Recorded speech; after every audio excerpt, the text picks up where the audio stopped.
President Emmerson Mnangagwa's controversial land tenure reforms have come under intense scrutiny amid criticism from war veterans and political observers, who argue the policy threatens to reverse Zimbabwe's land reform program. The Land Tenure Implementation Program, unveiled by Mnangagwa late last year, is part of Zimbabwe's arrears clearance and debt resolution process, which also seeks to address land tenure security, compensation for former white farmers, and disputes involving properties protected under bilateral investment promotion and protection agreements. However, former liberation war fighters, who led the invasions of white-owned farms beginning in 2000, have voiced outrage at the government's plans to compel land reform beneficiaries to pay for the land in exchange for title deeds. Under the new scheme, beneficiaries will transition from holding 99-year leases and offer letters to full title deeds. A $500 per hectare levy will also be introduced for those holding offer letters, permits, or leases for agricultural land, with proceeds earmarked for settling Zimbabwe's $3.5 billion compensation debt to dispossessed white commercial farmers.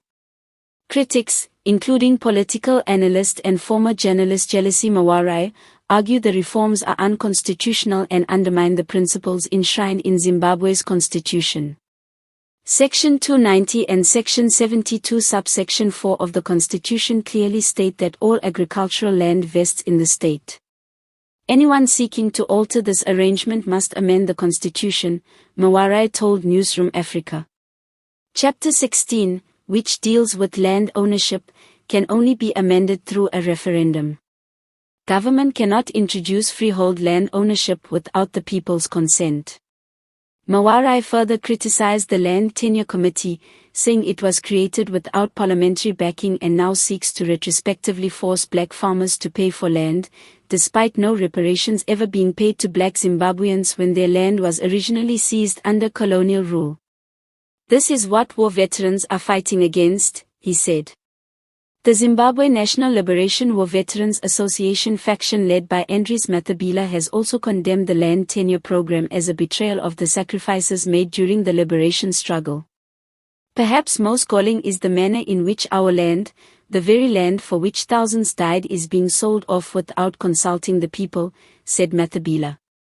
"This is being done without a referendum, without public debate, and without the consent of the people whose ancestors are buried in that soil. Land is not a commodity, it is a sacred trust. Selling it without consultation is not only undemocratic, it is treachery." In May this year, a group of war veterans dragged Mnangagwa to court to challenge the legality of the land tenure reforms. Represented by Tendai Biti of Biti Law Chambers, the veterans argue that Mnangagwa lacked legal authority to unilaterally change land tenure policy without the Zimbabwe Land Commission and enabling legislation. Mnangagwa signed the $3.5 billion compensation agreement with former white farmers in 2020, but the government has struggled to raise the funds. Only $3 million has been disbursed so far.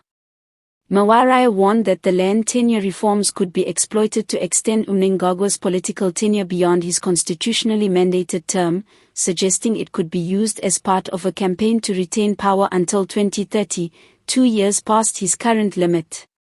As tensions mount, the reforms are likely to remain a highly contested